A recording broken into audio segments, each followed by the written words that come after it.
not just U.S., all around the world, just like Really? Al Qaeda, Okay. which, and again, Al Qaeda translated to English is the base. Yeah. So a little bit more than a coincidence.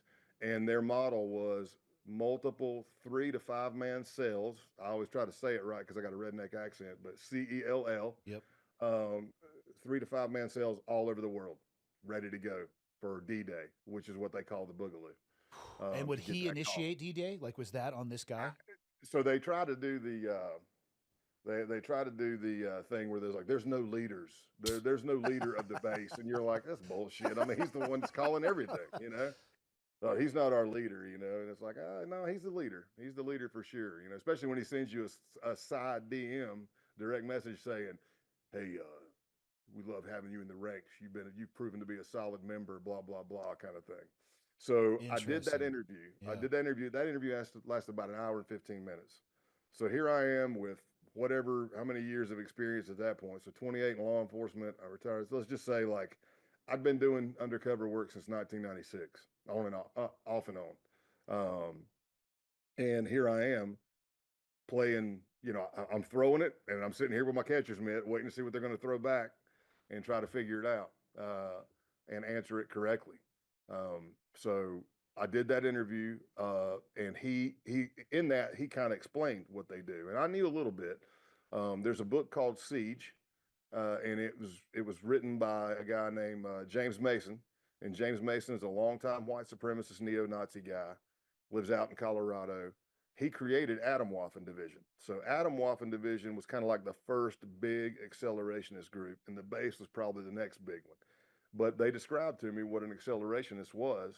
The ideology, actually, there's a movie getting ready to come out called The Order. The ideology started back then. They just didn't call it accelerationism like in the 80s. Hmm. It's kind of like militia, anti government meets white supremacy. Okay. But what they believe in is if you're an accelerationist, you don't believe that there's a political solution to save the white race. You believe that society is going to collapse either on its own or from man-made events, and they want to speed that up. And when they say speed it up, they Oh. they think they think like guerrilla warfare tactics. Like we're in town right now, power grid goes down over here because somebody shot something or chainsawed a tree into something. Railroad tracks over here, get a train gets derailed from this, house catches on fire over here, tires slashed over here, just chaos. So in their belief system, like if you look back at 2021, yeah, so 2020 and 2021, when you could cut on any TV channel and see towns being burnt down, on fire, Hmm. you see riots everywhere, you see police departments being tagged and set on fire, if not taken over, courthouses, you name it. If you got the accelerationist mindset, you're sitting up on the hill going, hell yeah, keep tearing it up, keep burning it down, and then we're going to come down and clean house and take over. It's always, it usually, I say usually, it ends with an ethnostate. Now, does that mean the entire United States? No. But like the base had property in Pacific Northwest. Nazaro actually owned property up there. So they were looking there for, well, I say they, I was in there. We were looking there for an ethno state. We had a group up in the Upper Peninsula of Michigan that were already setting some things up. They had actually converted one of the members' moms, who's a nurse, who said she could help. I don't know if you got women that are pregnant and stuff, whatever, nursing needs. And they had flipped a former chief of police who I'm not, I never confirmed whether he was fired or resigned, but he lost his job because he was conflict of interest. I mean, he was involved in groups that were, pro-white Yeah. and anti everything else, which you can't do. So, and then my group was looking in the Appalachian Mountains for property to set up an ethno state. So how did you actually physically link up with them, right? So you do this interview process, you establish your bona fides with them. When does that end up with you actually face to face with one of these people? Shortly after the interview. So what Ronaldo told me is he said, "Look, you've now heard our spiel. We've heard your spiel. They believe in the siege culture. Mm. Uh, Mason's book, which it's basically just a bunch of articles, and I mean he like did a lot of interviews with Charles Manson. He kind of idolized. I mean, what an idol to have, right? I mean, spectacular. Yeah, I'm sure. Yeah, Great guiding, terrible. great guiding Yeah, light. Real good job. yeah, terrible. What could go wrong? Yeah. Like, I mean, is that a swastika on your forehead? No. Yeah. It's just a couple of lines. Yeah. I was drunk. Yeah. So shortly after that, what he tells me, he says, look, we like to give you a 24-hour wait period, and it also gives us a 24-hour wait period. You now heard about us. You know what we are. We know what you are. It allows you 24 hours to decide if this is something you still want to do, and it allows us 24 hours to find out if we want you in the group. So to his word, about 24 hours later, I received a notification saying that they liked what they heard and they would like to have me as a member. And of course I said, yeah.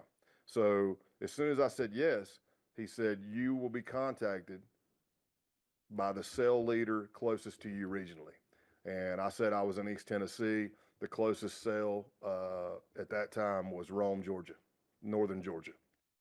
And I got contacted by a guy going by the moniker TMB, the militant Buddhist, and he was actually on our radar because I'd heard from several of the domestic terrorism kind of online undercovers and just headquarters itself said, man, they were trying to figure out who this TMB guy was because they're like, man, he is posting some insane stuff. So insane. We were all kind of wondering, is this an undercover?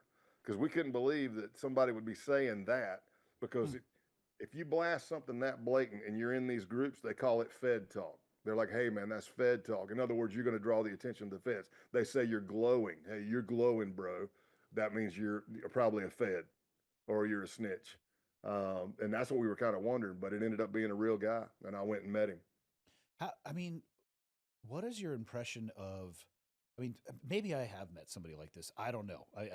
I will put a disclaimer out there that I am not a part of any neo-Nazi groups. I don't support any neo-Nazi groups, but I also don't know what people are doing with their own life and beliefs. So maybe I have interfaced with somebody like this in a pure random sense. But for you, I mean, who was looking to have this interaction in this meet, how are these people in person? I mean, obviously that's a tough, because I'm sure you met more than one, right? So hard to describe an entire community, but I mean, that's got to be wild, actually physically meeting up with this person. And I'm just curious your assessment of them as just human beings. Again, I think it depends on the group, but for the most part, when I would get into these neo-Nazi type groups, a lot of it, I saw a lot of similarities in that there was a lot of youth, which was another reason to kind of me to retire. I'm like, man, I'm getting older and they're staying